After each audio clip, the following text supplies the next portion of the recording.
I know told another guy that you're looking for dead set. I mean, I don't care what anyone says. Look at this.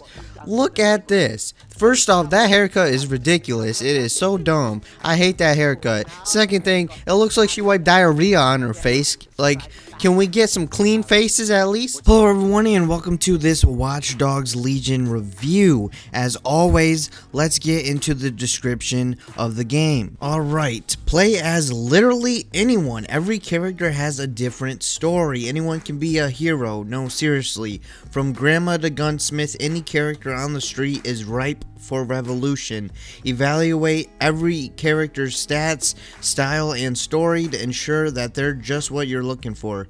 You want a variety in your resistance fighters because no mission is alike. Do game reconnaissance, uncover the need to know details. We need a whole new science to explain all the ways the game is a bloody masterpiece. For starters, you can explore an open world London, team up with friends, and customize your characters. For more, you'll have to get educated in game info. Now, first off, the first part is like the description of the game. The second part is you know, just them just like, hey, we're just amazing and this is the best game you're ever gonna play, which is not true. This is definitely not even the best game you'll ever play, I'll tell you that right now. But it says, for starters, you can explore an open world London, team up with your friends. You actually can't team up with your friends yet because that didn't release when the game released.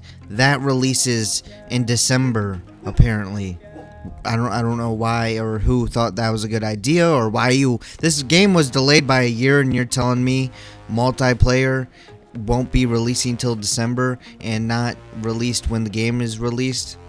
Shame on you, Ubisoft. Shame on you. Now let's move on to the gameplay, and let's start with the main mechanic of the game, which is basically you're able to play as anyone, which is true. You can play as pretty much anyone that you see in the game, even if they give you a side mission or something. You can actually recruit some of them to join you, but the thing is, most of them are completely useless because most of them don't have any skills or anything worth getting. They're just pretty generic.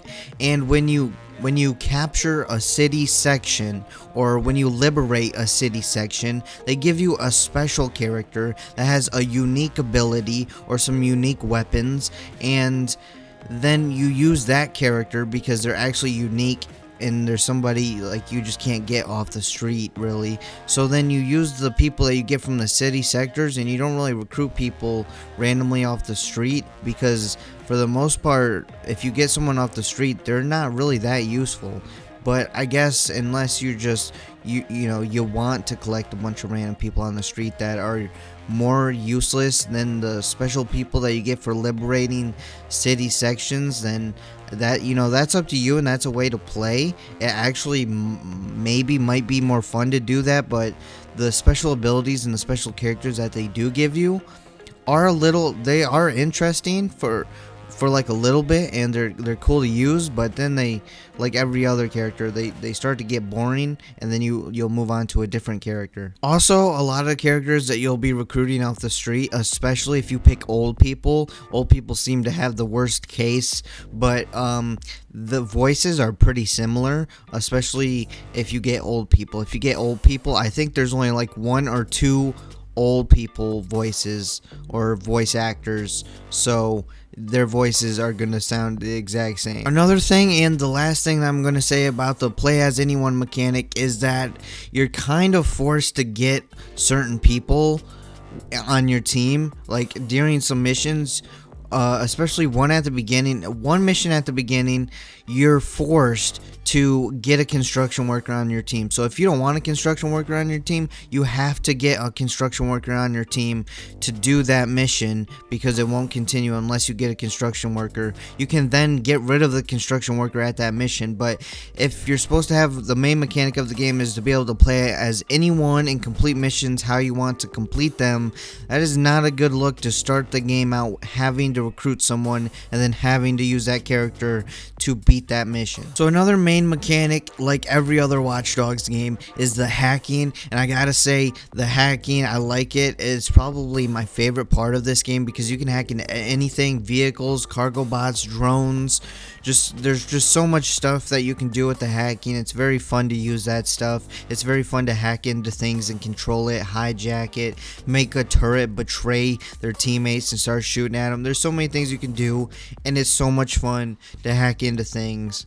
That's probably my favorite mechanic of this game. Game has a bunch of gadgets also that you can use, and they're fun for like a little while, but then you realize, wait a second, there's only a couple gadgets that you really need to use, so you're going to be using those couple gadgets. And because the navigation in the menus is so bad, I don't know why in the scroll wheel you can't switch between gadgets when you're on your character. You have to open the menu, open your team, click on the person that you're playing as, edit their loadout, change the gadget to the one that you want to use, then back out, use that gadget, and then if you want to change it, you have to do that again instead of just opening the scroll wheel.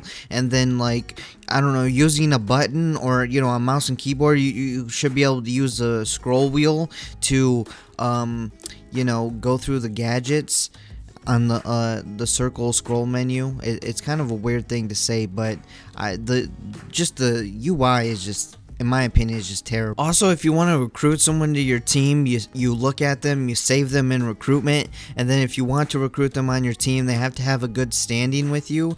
And then if they have a good standing with you, you'll get like a random mission. I don't know if it's random or if it's like a set mission for certain types of characters, but it's kind of a random mission. None of the missions are that much fun or anything because they're just like basic boring missions that you do, but you have to do those missions to recruit the people. One of the worst parts about this game is the AI, the enemy AI, or even just the AI in general. Actually, it's just really stupid. I don't know why. It doesn't matter what difficulty that you play on. They're just completely stupid.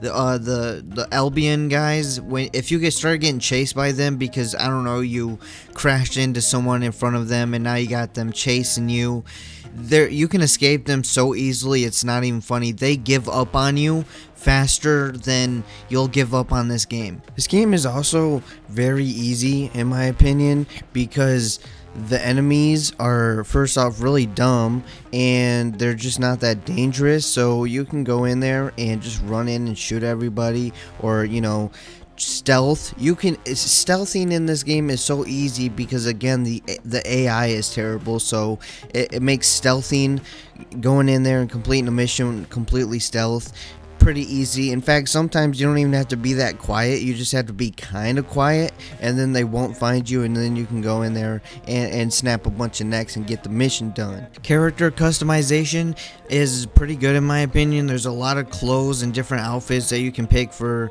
you know, the character that you're playing, and there's a lot of customization to do with the clothing, but not the characters themselves. Those you'll have to you know, pick out the best ones that you can find on the street. And also, like Watch Dogs 2, there's also a lot of puzzles that you're going to have to solve by, you know, connecting and rotating like electric wires, I guess. I don't really know what you would call it, but you guys, if you guys played Watch Dogs before, you know what puzzles I'm talking about. There's puzzles, a lot of puzzles that you're gonna have to solve during this game. And this game has so many bugs and glitches, it's crazy, and it's crashed on me like 5 times so far. Maybe if I go back and play it, maybe even more. In fact, sometimes I would launch the game, start a mission, and then it would just crash.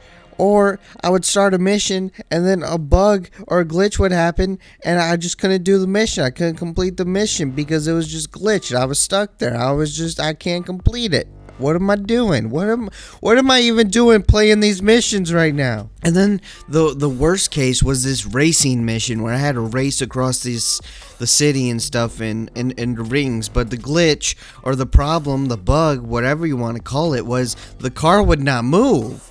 I tried over and over again. I even restarted the game, went back into it, and the car would not move. In fact, I had to wait for it just randomly work one time. I guess just trying it over and over again made it work, but check this out. The car would not move. I even hacked it and try to make it go forward, and it still wouldn't move. I'm just gonna talk over this because I had stuff playing in the background and I really don't want to get copyright claimed or something. But yeah, so this was the car where you had a race, but I was just stuck here and it would not move no matter how many times I get out and got back in it, and eventually just the time ran out, and then it restarted the race, and then it happened again where the car wouldn't move.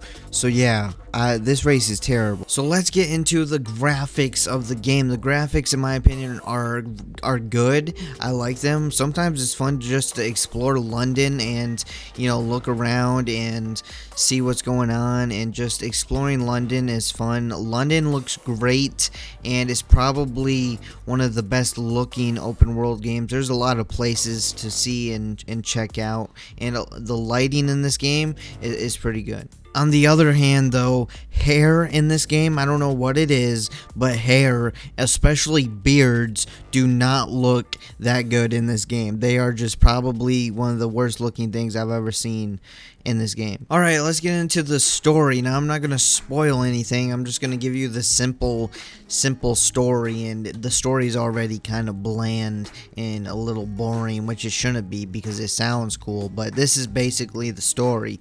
DedSec from the previous games gets blamed for a attack on London, and you're building resistance, which basically the resistance is you're rebuilding DedSec, and you're gonna try to take down Albion and prove and show everyone what really happened.